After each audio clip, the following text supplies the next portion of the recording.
like 100% say that I was definitely in a dark place. And I think a lot of women go through things like that and they don't even realize it, because when you're in something like that, you don't realize it. Yeah. You're just trying to survive.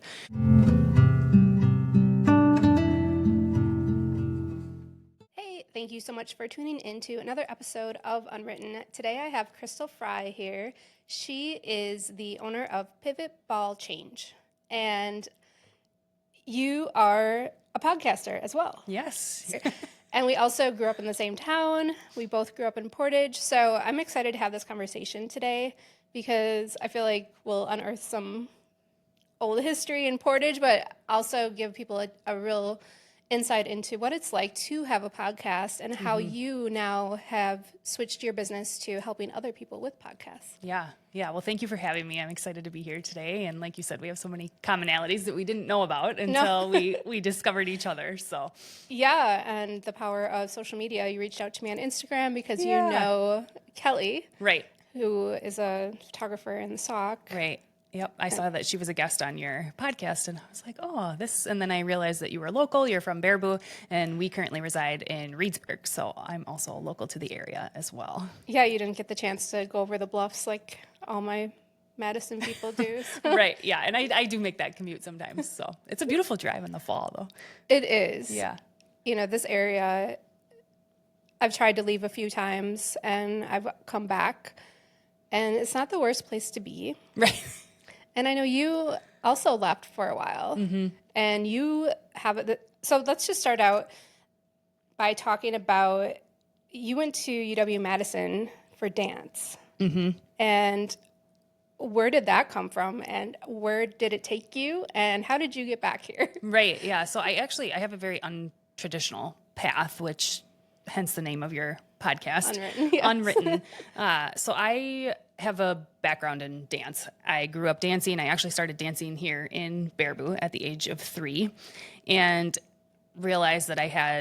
my teachers realized that I had somewhat of the natural talent that it takes in dance. And then I also had a really strong drive with it as well. So luckily I had teachers that along the way encouraged me to continue with the art.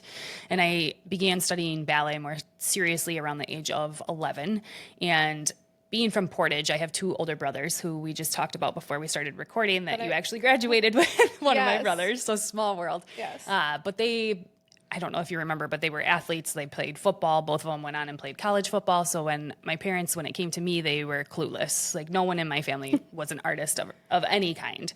But luckily, our parents are very, very supportive. Every single one of us has an entrepreneurial spirit, and I credit it to my parents. And no matter what we've wanted to do, no matter what our dreams are, whatever they've been, our parents have always been a huge support along the way. So my parents, they had me in dance, and my teachers were encouraging me to continue. So I eventually landed in Madison and started dancing with Madison Ballet. At the time, there was also a professional jazz dance company in Madison called Jazzworks.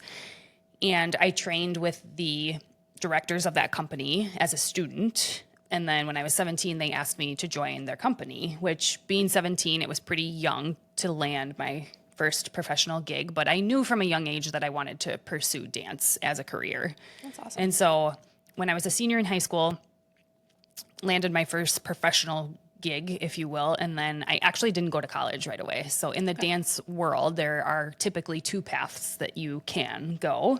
One is you go the college route and you study dance in a university setting, and then hopefully will get professional work upon graduation.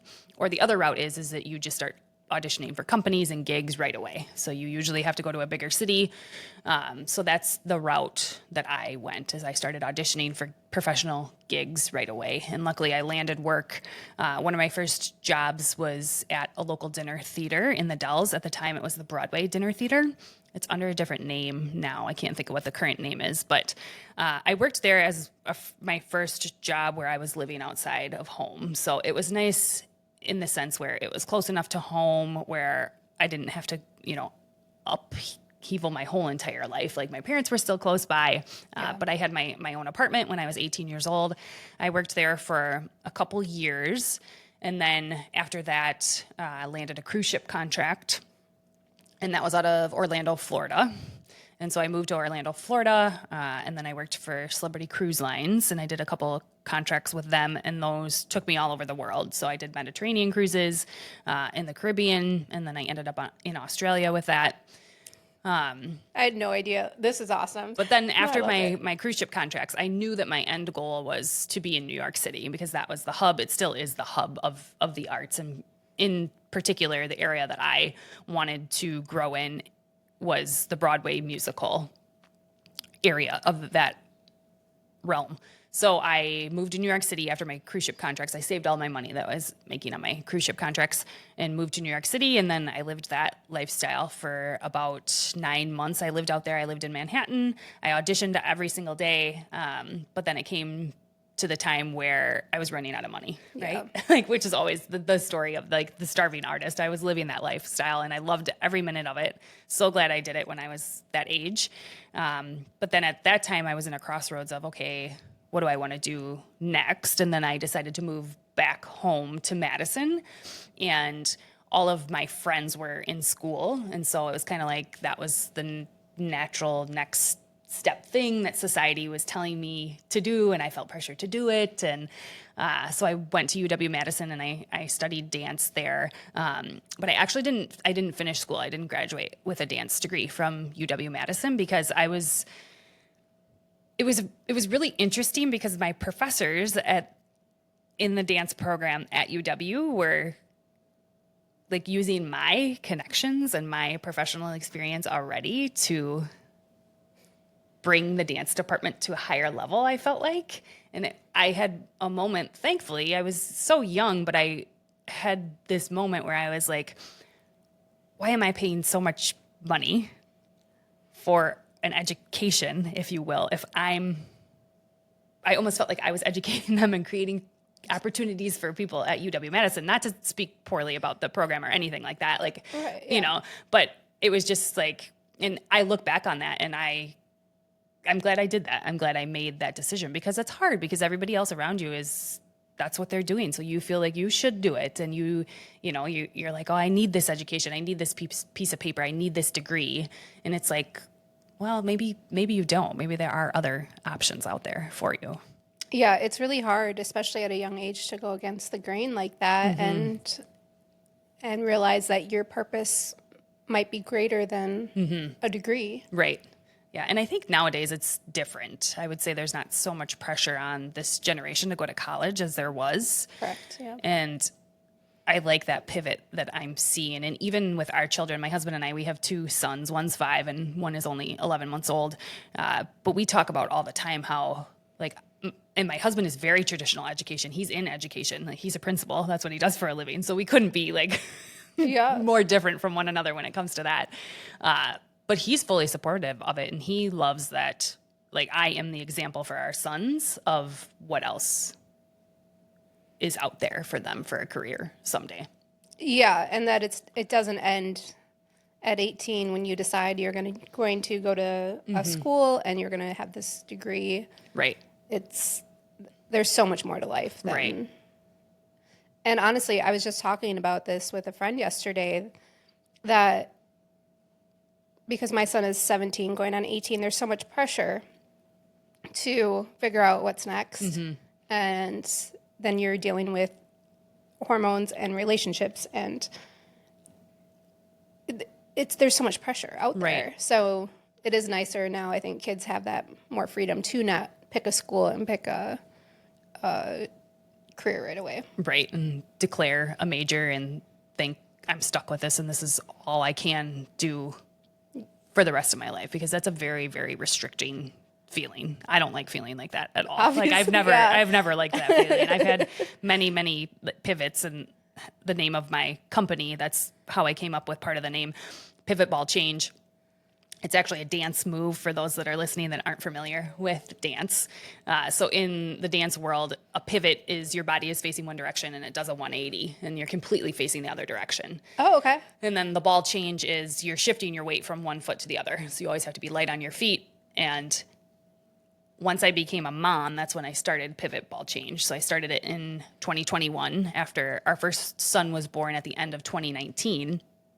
And I saw that the phrase pivot ball change directly correlated to many aspects of my life, all the pivots that I had made as far as career went, but also, as I'm sure you know, with motherhood. Like, motherhood is all about pivots. Like, you think that you have one thing mastered as a mom and things are working well, and then all of a sudden your kid like throws something new at you, and you have to be able to pivot. Like, you're no longer in control, and you have to be able to like be on the balls of your feet all the time, because they're going to throw something at you that you're like, where is this coming from? And you're learning right alongside your child. So that's how I came up with the name Pivot Ball Change. And let's talk about, what is Pivot Ball Change? Yeah, so it is a podcast production company, and it's taken a few pivots, if you will, since I started it. It started as myself hosting my own podcast. So like I said, my son was born in 2019, and after he was born, I felt like, and I'm sure a lot of moms that are listening can relate to this, I felt like I eventually healed, like physically after birth, and then eventually healed mentally. I think I suffered from postpartum depression. It was undiagnosed, but now looking back on it, I can like 100% say that I was definitely in a dark place. And I think a lot of women go through things like that and they don't even realize it, because when you're in something like that, you don't realize it. Yeah. You know, you're just trying to survive. But eventually I came out of it. And the last thing to heal for me, and I think a lot of women, once they become moms, it never really heals, was the creative side of myself. So I was looking for an outlet. And you're limited once you become a mom, right? You can't just like get in the car and pick up and go, and you're home. And so it was like, okay, what can I do now that I have this child at home with me that will be a creative outlet for myself? And so I was a big fan of listening to podcasts, and eventually came upon the idea of, why don't I start my own podcast? Which I think a lot of people do think that. Yes, right. And so I am self-taught. I taught myself all the aspects of podcasting, taught myself the editing part of podcasting, and realized that from my career as a dancer, I had this skill set that I didn't realize how much value it had, which was editing audio.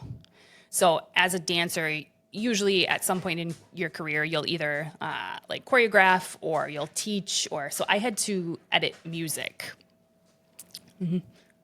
Yeah, so I had learned how to edit music, and so that skill set directly went into editing podcasts, and I was also editing it with an ear that was different from other people that were editing podcasts. And so that's how it started. I hosted my own podcast, and then quickly realized that this skill set, this editing skill set that I had, I could offer to other people who hosted their own podcasts. So I started offering my services as a podcast editor.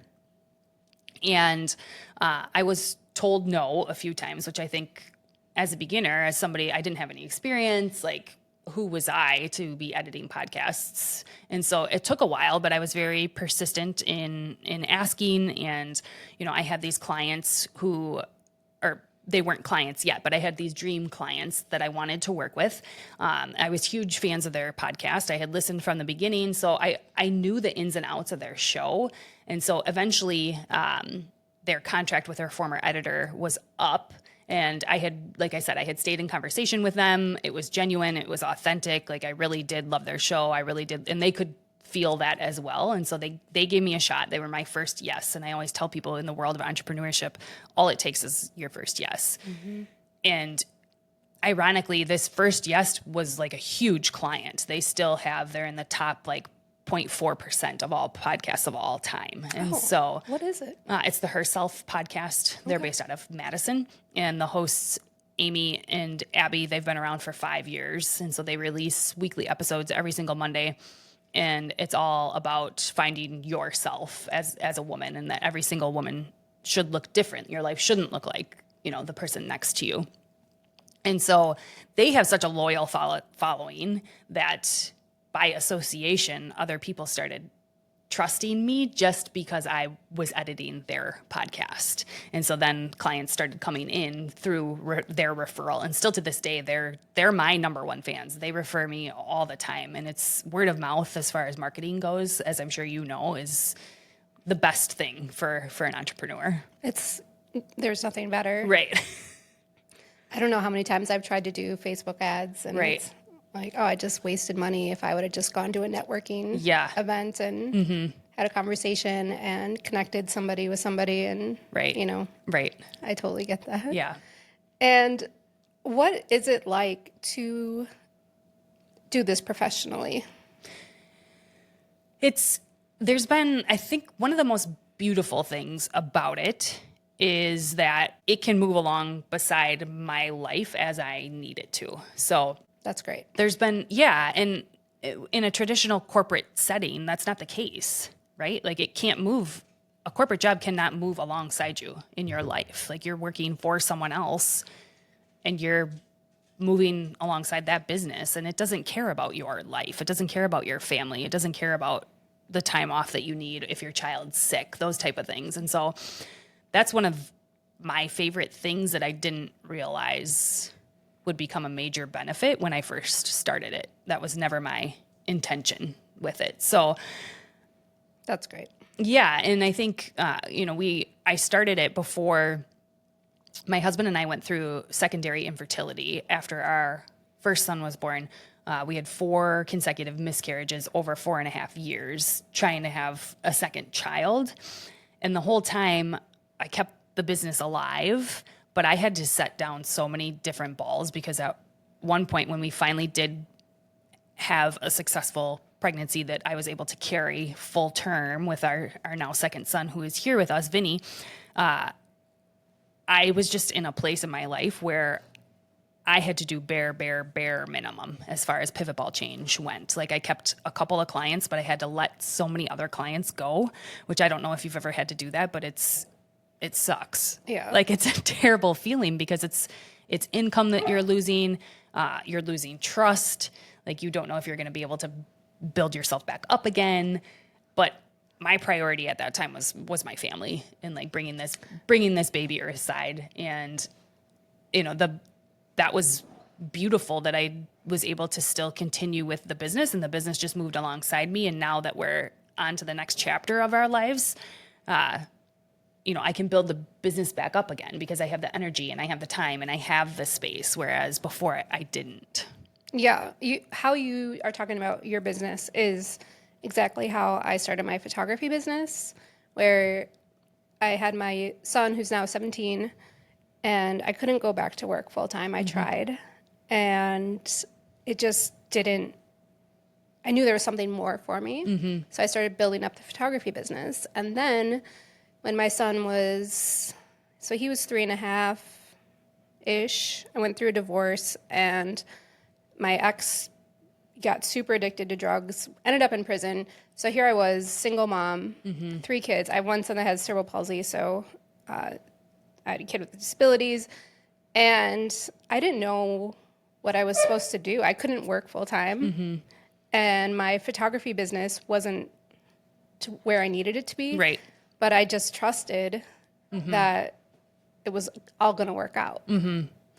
Yeah. And it did. Right. And I think that's part of it too, is that if you have the intuition, like if you trust yourself, if you have this gut feeling that it's going to work out, and if you know that you're the reason that it's going to work out, Yeah. then it will. And as we were talking right before this, I actually, for the last 10 years, I've worked in the dental industry. So I went back to school when I was, I think 28 or 29, and I got my dental hygiene license. And so I cleaned people's teeth for 4 years and then transitioned into the human resources side of dentistry. So that's what I had been doing alongside of my business. I was doing both part-time. But with that, it was really challenging because I felt like I couldn't be 100% to either one.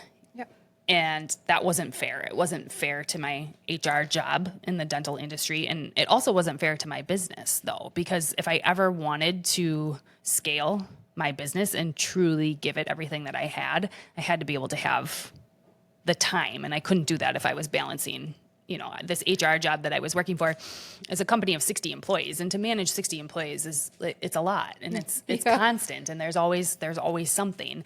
And although it was a great job and I loved my time in the dental field, it's not my ultimate passion. Like, I don't want to grow that. I don't want to give that all my time and energy like I do my business. Yeah. So how did you get through some of these fears of quitting a corporate job and having young kids? Like, what were some of the fears and how have you worked through them? Yeah, I think it's taken a long time. And I will say, first and foremost, because I don't think enough people talk about this. Like, I am married, and my husband has a very, like, safe, sustainable, brings in an income that we rely on. He's in education. He's an administrator in a district nearby this area. And I always say that if it weren't for that, I wouldn't have the flexibility that I have to be able to fully pivot into my business. So I think a lot of times people don't talk about the support that they have, the support system behind them. Oh, the support system is huge. Though, Right. so. And no matter what that looks like, it may not look like what mine looks like, but I think surrounding yourself with people that are going to support you, that's a big one. But also not waiting for other people to give you permission, because you're the only person that's ultimately going to allow yourself to get over that threshold. So one of the biggest fears, I think, is money. And so I have always told myself that I had to be making as much in my business as I was making at my HR job before I could leave that job. So it was knowing my worth and pricing my services at a rate that I deserved, and not being able to, or not being afraid to ask people for money, which I think a lot of women are really uncomfortable with. Like, before I met my husband, I didn't grow up in a family where we discussed finances at all. It just wasn't something we ever talked about. I didn't know how much money my family made. I didn't know how much money we had. We didn't have money by any means. We didn't have financial support from our parents. Like, they didn't pay for college. They didn't pay for anything. Basically, it was like once you were 16 and had a job, you were completely on your own. So until I met my husband, I just didn't talk about finances. I never asked anybody for money. I had never asked for a raise before. I had never negotiated. So that was one of the big fears, is that I had to ask other people for money for the first time. When you're in corporate America, you just get a paycheck and they tell you, like, this is what you're going to make. Yeah.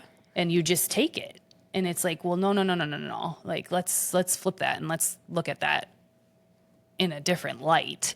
Yeah. So that was a big fear. I think another fear too was failure.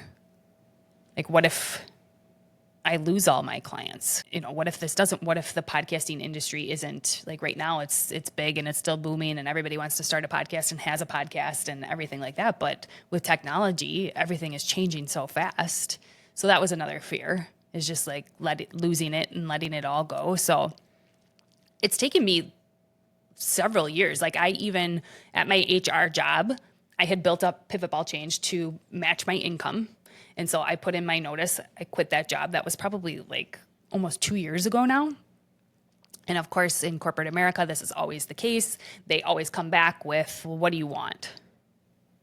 And it felt really icky to me, because I was like, why did it take me having to, I wasn't like threatening that I was going to quit, but it felt like they made me feel like I was like threatening to get what I wanted. And that was not my intention at all.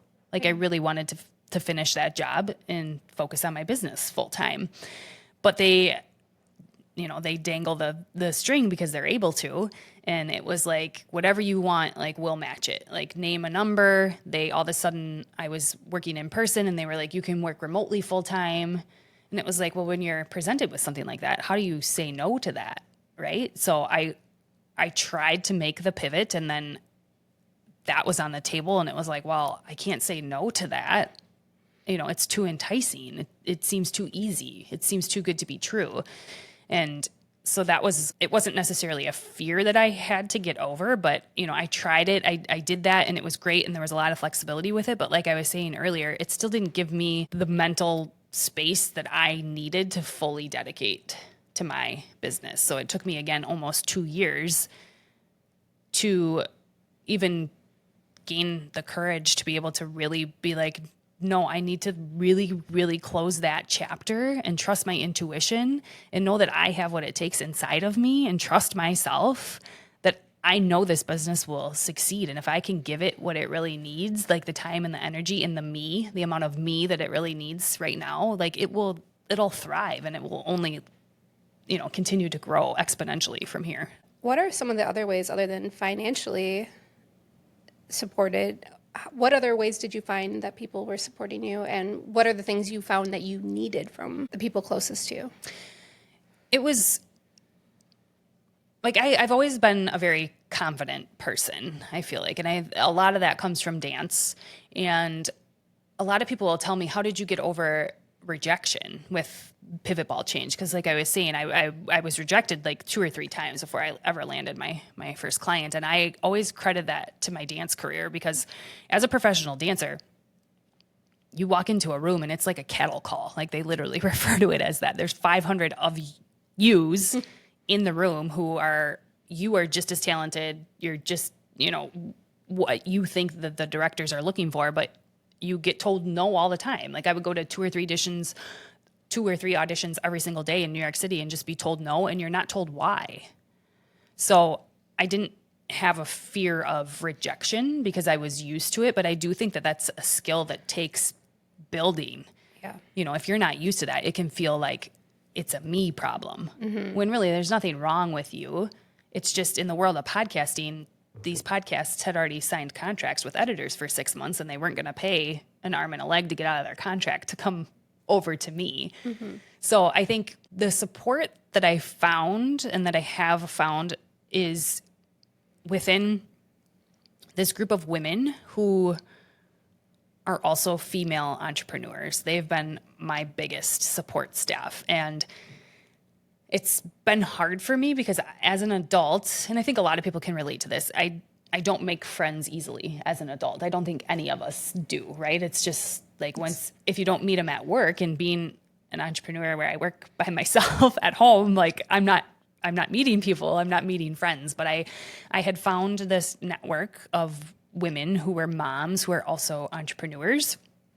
And those are also my clients that I work with in podcasting. Great. So all of the clients that I have are all moms or want to be moms at some point in their lives. And they are entrepreneurs. They own their own business.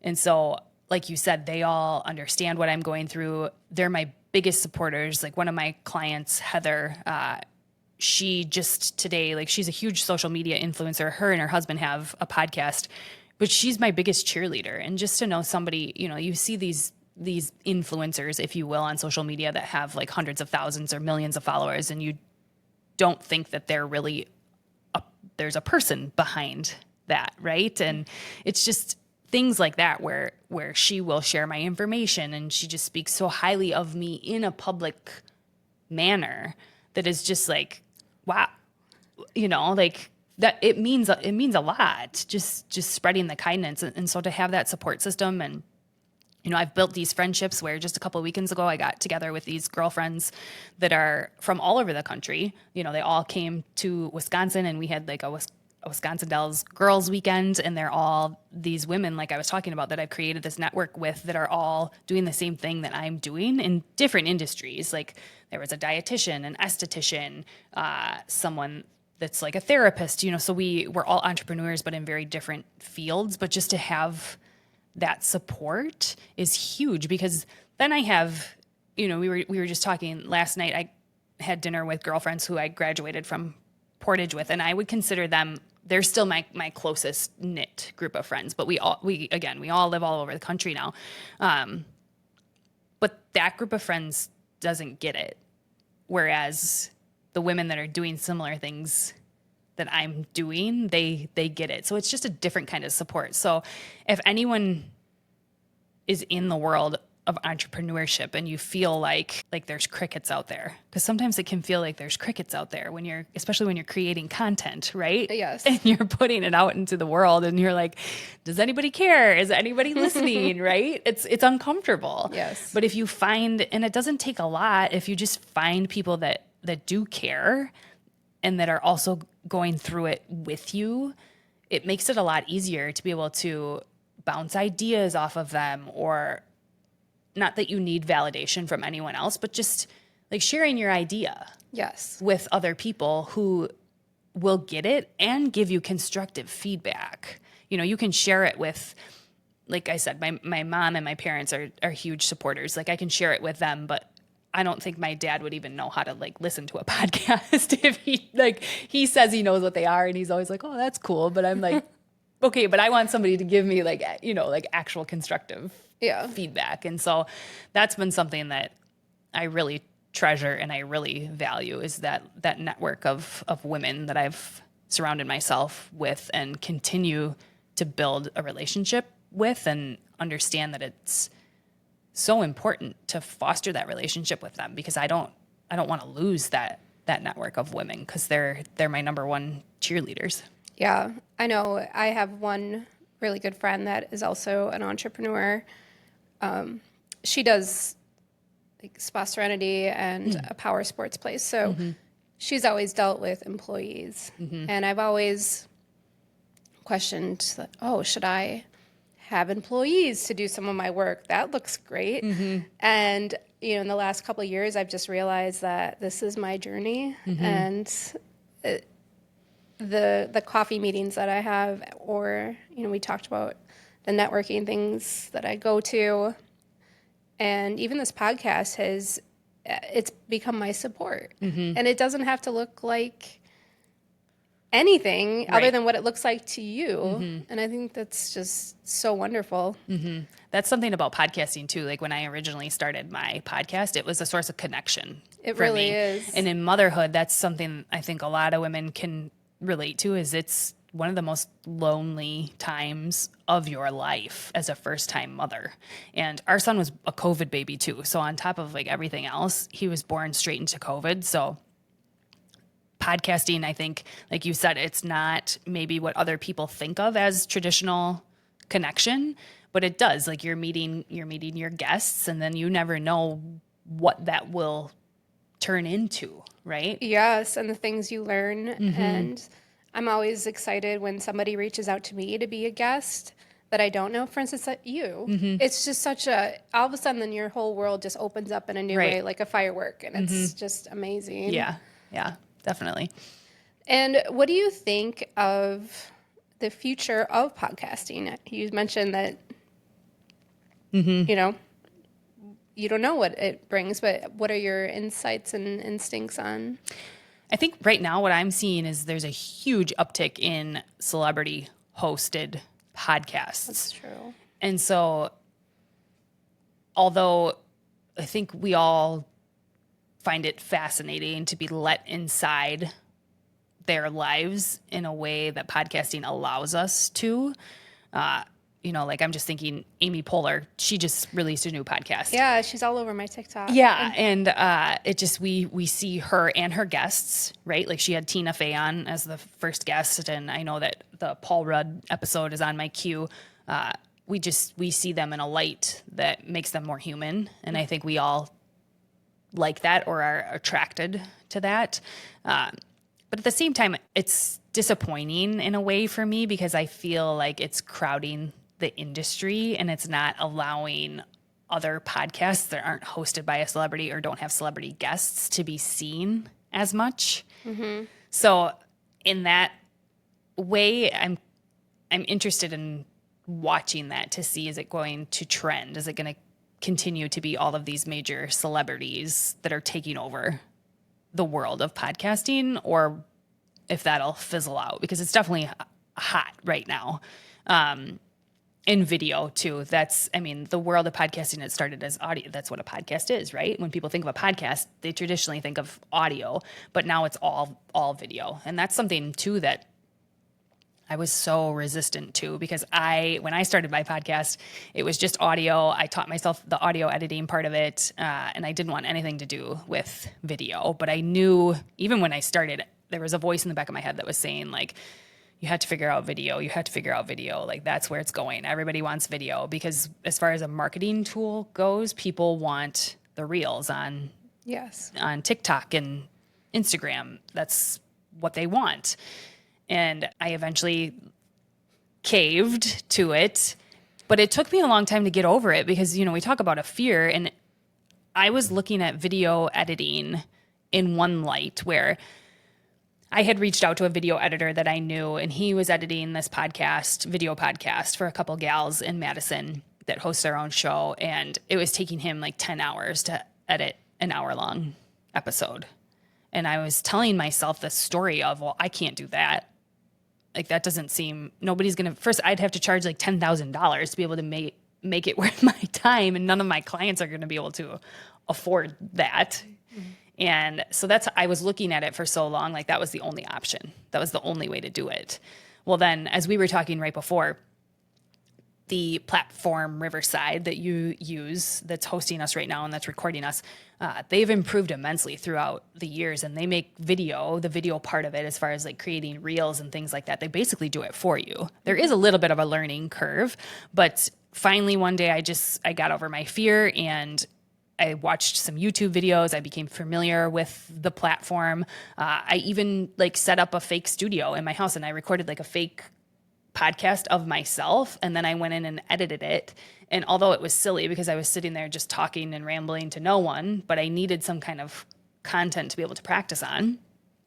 And I went in, and it took me a little while the first time, and but as soon as I mastered it and started offering it to my clients, and we only do like 30-second reels that they can use on TikTok, and it honestly, it takes me probably like 15 minutes to put it together, but all of my clients want it.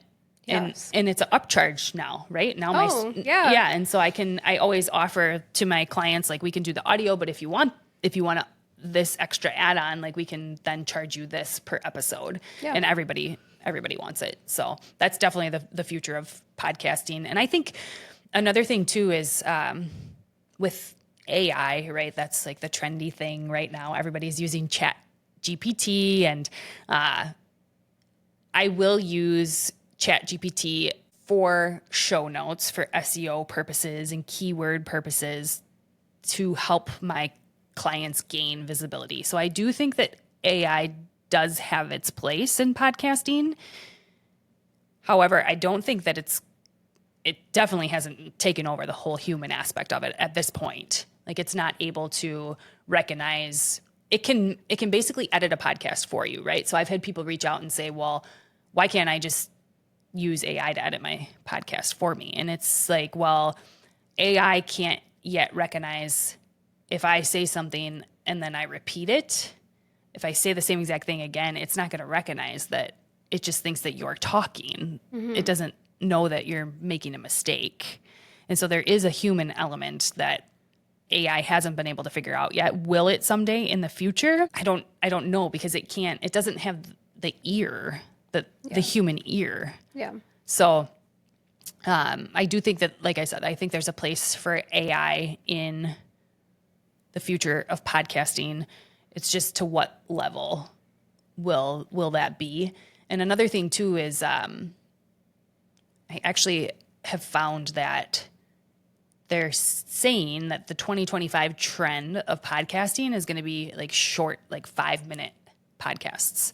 So if you release a podcast once a week, then you're used to releasing 45-minute, 30-minute podcasts. All of a sudden, we're going to see this trend where people will start releasing twice a week, because the frequency means that their show is popping up more, which gives it more visibility.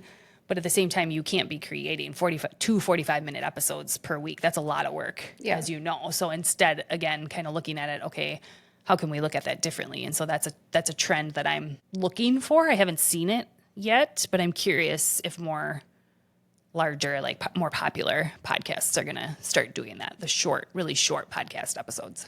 Yeah, and that's what I have for my YouTube channel. I produce 3 about 10-minute videos a week, and then I have this channel for my podcast, and this is long form. And I will say that my shorter videos are doing so much better than my long podcasts. And as things do change, it is frustrating because of the amount of time that I put into the guests and the editing and all of it, to not get as many views as I would just sitting down and just chatting about whatever I need to, Right. whatever I'm feeling. And that is starting to feel like burnout to me in these long form podcasts. So the question I'm trying to create as I'm talking about my own feelings, which is important to talk about feelings, but it has been coming up lately about this, like, do I even continue long-term doing guests and these longer videos? Now, I have read the statistic is that most people who start podcasting only produce 7 episodes and then they're done. How can you help people understand that there is help out there, first off, right? And that it's not an overnight success, because I'm sure people, I guess, how do you lessen the blow or make a more comfortable pillow for somebody that's starting podcasting and has this, the intuition, the drive to do it? Yeah, I think that's such a good question. And you're right. I see that all the time in the world of podcasting. It's that number where there's the excitement in the beginning. They have their first, I always recommend to our clients, if they're launching with us, that they launch 3 episodes right away, as it helps get their word out. It helps with exposure. It helps with download numbers, right? If your audience is downloading 3 episodes instead of 1, that's way more downloads right away. But they have their big hitter guests, they have these connections. And then what I see people typically transition to is they'll start to have like family or friends because they run out of guests. And then they're not seeing the return that they want fast enough because we live in this instant society, right? And then they burn out, like you said. And then they're like, well, this isn't doing what I wanted it to do, whether it be making money, gaining listeners, growing your audience, whatever you want your podcast to do. I think, like you said, that you have to have some sort of accountability when it comes to podcasting. So many people have this misconception that podcasting is easy. And yes, I do think that anybody can start a podcast. I think there's so many resources out there today that you can teach yourself how to start a podcast.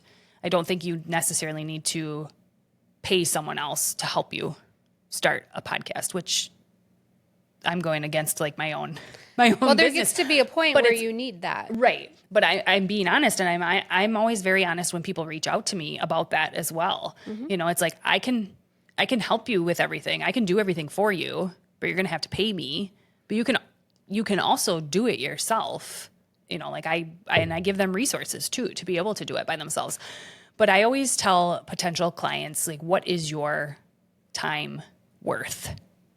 If you pay me X amount of dollars to get your podcast up and running and to produce it every single week, so typically for me, it usually takes me 3x amount of time of a finished product. So let's say my client releases a 30-minute episode that you as the listener listen to every single week. Usually takes me about an hour and a half to do everything. That includes edit the whole thing, add in intro, add in the outro, add in any sponsored ads, find like audio clips that they can use for marketing, create the video clips. I write their show notes, choose a title, upload, schedule. They basically just have to press record, and then I do everything after that. But I ask them, how much do you pay yourself an hour? What is an hour of your time worth? And then if what I charge is less than that, then it's valuable for you to pay me to do that. Because let's say you're probably not an expert at editing podcasts. So first of all, it's probably going to take you double or triple the amount of time that it takes me.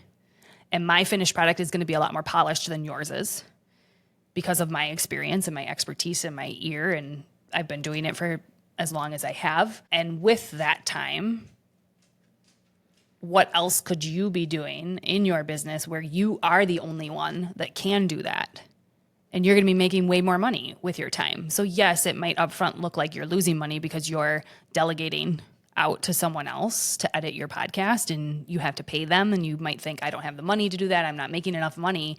But really, if it's saving you 6 hours a week where you're able to, say you're a therapist and you can meet with 6 different people instead, I'm guessing that you're going to come out way more ahead. Yeah. So I think that's one thing that definitely helps with being able to continue with podcasting and staying consistent with it is And having excited and right, is having some sort of accountability. So whether that be having a co-host, because then you're kind of splitting the duties, and when one of you lacks motivation, the other one can pick it up, or whether that be you have a guest-based podcast where your guests are going to, bring the energy and kind of get you excited about your podcast again, or if you have someone that you're paying to take care of some sort of aspect of the podcast.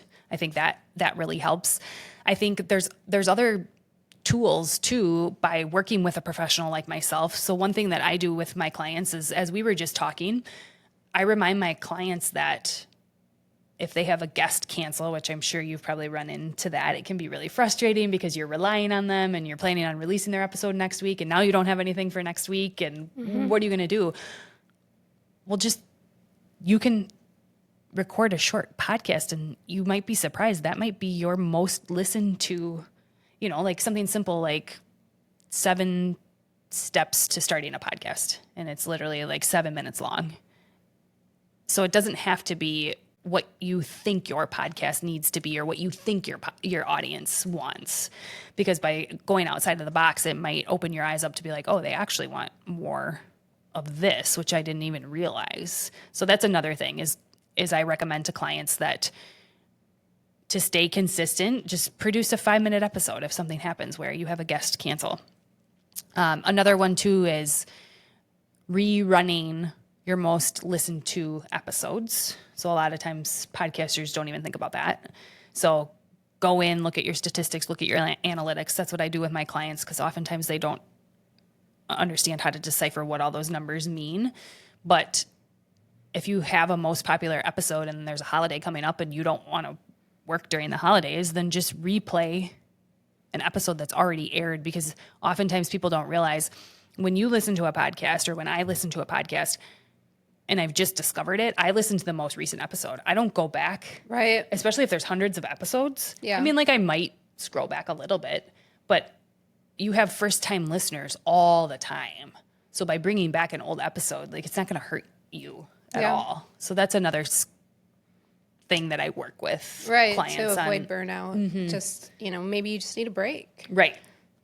So that's one that I'll discuss with them, and they'll be like, oh, I didn't even think about that. Another thing too is cross collaboration. So within my network of podcasts, I will use clients and reach out to them on their behalf to guest on each other's podcast. So that's always an option. And another one is to reach out to them to see if there is a particular episode from another member of the Pivot Ball Change network from their podcast that they think would resonate with their audience. And then I will work with them to see if they can play one of the other podcast episode on their podcast. Oh, that's cool. So they're drawing audience, they're getting new listeners, they're getting new views, and then they'll do an exchange that way. So what sort of advice would you give somebody that does want to start a podcast? If you could give them 5 things based on everything that you've learned in the past few years, what would you tell them? Like I said earlier, I think get an editor.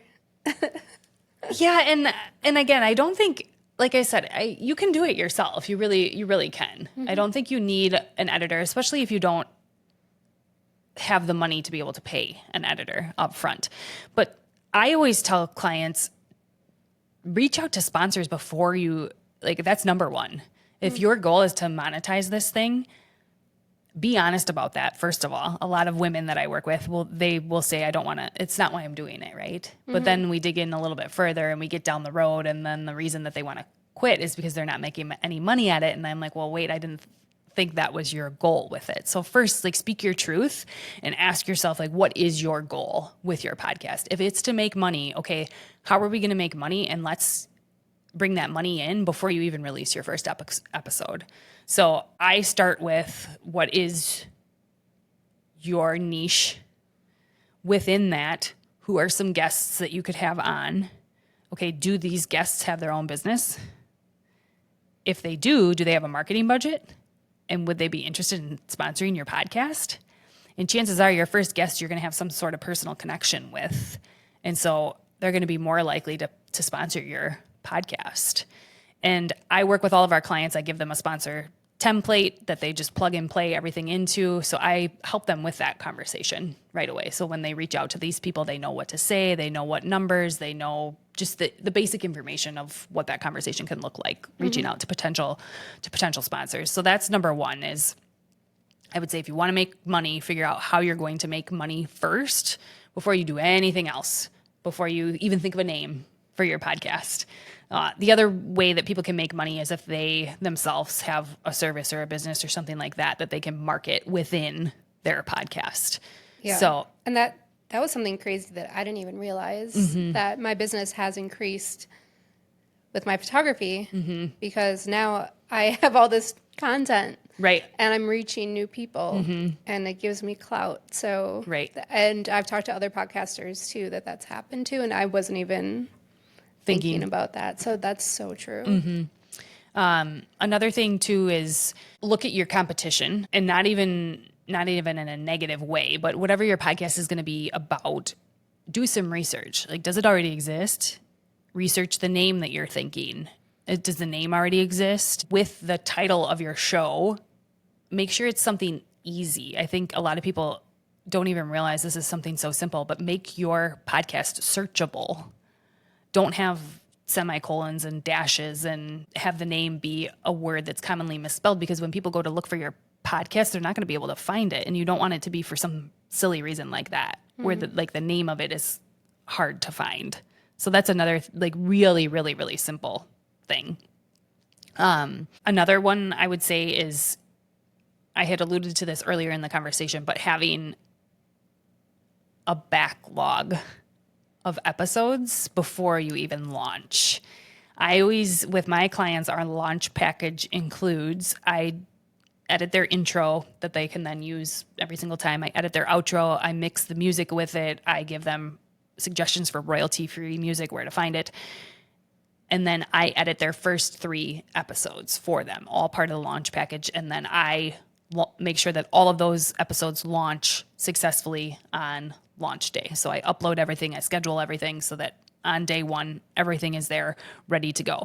But then I also create a timeline for them that before we even launch, they have recorded episode 4, 5, 6, and 7. And if they're going to edit it, I suggest that they have those episodes already edited before we even launch, or if they want us to continue with editing after launch, they have to have all that material to me before we even launch. Because I think so many times people, they get excited with the launch day, but one thing about podcasting is before you know it, as soon as your episode airs that week, you already have to be working on next week's.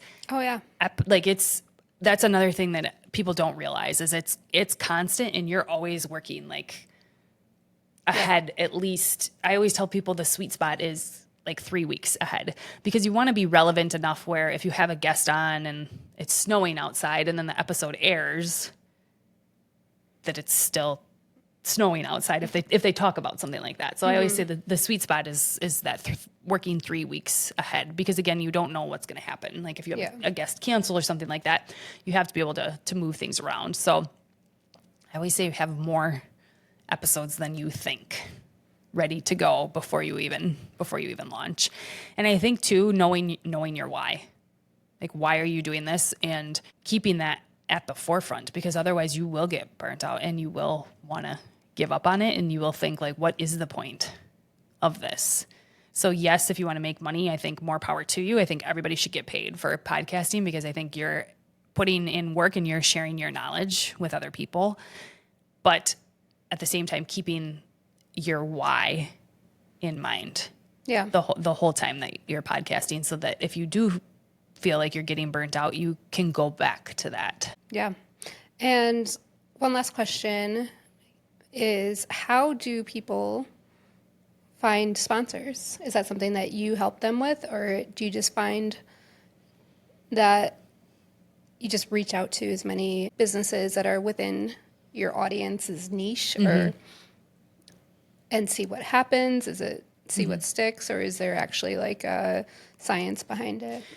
There's both. So for larger podcasts, traditionally the number is 10,000 downloads within a month's time. That's like the magic sweet spot where these more common podcast sponsors that you might hear if you listen to any kind of podcasts, some popular ones are BetterHelp. AG1 is another one that you'll hear on a lot of podcasts. Those big name sponsors will oftentimes work with a third-party agency. So if that's the case, they're looking for you have to have at least 10,000 downloads on one episode within a month's time. And then what they'll do is they'll give you like a prefix that you have to add into, I'm going to get really technical here, but like your RSS feed. So when you go into your hosting platform, whatever hosts your podcast, you have an RSS feed, which is a website, but then these big third-party agencies that work with sponsors, they send you a link that you then have to add on that gets attached to every single episode that releases out that the sponsors have access to be able to check and make sure that you actually have those number downloads, because you can provide it to them and say, oh yeah, we have like this many, but how are the checks and balances with that? So that's how that works. And then they're sponsoring at a rate where it's anywhere between like $15 and $35 per 10,000 downloads. So it's actually not as much as you think that people make on podcasting. If you really want to make money that traditional route, you have to have really, really big numbers. Some of my clients do have sponsorships that way. Most of my clients, though, that's not the route. Like they're just starting out and they don't have that many podcast downloads. And that's another thing. I think people have misconceptions. They think like, oh, my podcast isn't doing well because I only got 29 downloads this week. Well, that's way more common than you think, is to have smaller numbers like that. And okay, so how are we going to make you money on that if you're only getting 29 downloads per week on an episode? And I do work with all of our clients on that. Like I said, I have the template that I give them that allows them to reach out to people. But then again, it's like, okay, who am I going to reach out to? So then I do brainstorm sessions with them where we sit down and we look at their network, and then I encourage them to reach out to certain people within their network who I'm able to recognize just based off of where those people are at in their business on whether or not I know that they'll be able to sponsor their show. And the thing is if you work non-traditionally like that, you're able to get sponsorships at a much higher rate than that like third-party agency way. I've found that if you're reaching out personally like that, that you're able to make anywhere from, I've seen like $55 an episode all the way up to like $500 an episode when you're working with those closer contacts for sponsoring your podcast. And that kind of goes back to this whole thing of word of mouth, right? So it is really important, even though podcasting is very singular in, we're right here right now. It's really important to get out there and talk about your podcast and meet people. And yeah, I have a funny story with my podcast. When I hosted it, I was able to gain 2 sponsors right away. And the first one that I booked was because my husband and I were sitting down watching Shark Tank, which is a favorite show of ours with my entrepreneurial spirit and everything like that. And my husband loves the negotiation part of it. And there were 2 women that were in the dance world, and they had invented a sock. Their company is called Apala. And it was a supportive sock for dancers because dancers are on their feet all the time. So we just need a different kind of support than a traditional sock. Well, my husband joked and was like, oh, are they going to sponsor the pod? He always called it the pod. And I was like, oh yeah, like you never know. And I didn't really think anything of it. Well, then I had already interviewed a guest on my show. Her name's Misty Lown, and she's a powerhouse in the dance industry. And she was an incredible guest. And I realized that we were mutual friends with these 2 women that I had just seen on Shark Tank. oh, wow. So I reached out to Misty, and I didn't know her from being a guest on my podcast. That was the only interaction I ever had with her in my life. But I reached out to her and I said, any chance you know these two women. And she was like, oh yeah, I'm good friends with them. Like, I'll put you in touch. And so she put us on an email together. And before I knew it, within a week's time, I was on the phone with Bree, one of the founders of the company. The conversation ended with her being like, yep, we want to be a guest on your podcast. We also want to sponsor your podcast. And so they sponsored my show at a really high rate for an entire year. And it was all because of that small network, word of mouth, but that I also wasn't afraid to take the chance, and I had to take action and actually do something to make that happen. Yes. But it did happen. Yeah, I think it's called soul-aligned action. We can have all these great ideas, Right.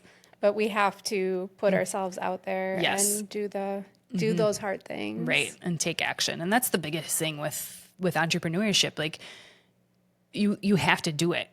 No one else is going to do it for you. Right. Like, if you want to make something happen, even opportunities like this, like I reached out to you because that's one of my strategies for my business is I want to be on other people's podcasts as a marketing strategy for myself, because that's what I do. I do podcasting, but I'm not going to be a guest on other people's podcasts unless I reach out. I think people just wait for people to like reach out to them. And it's like, don't wait for it. Like, just create your own opportunities. That's another life lesson. Yes. Yes.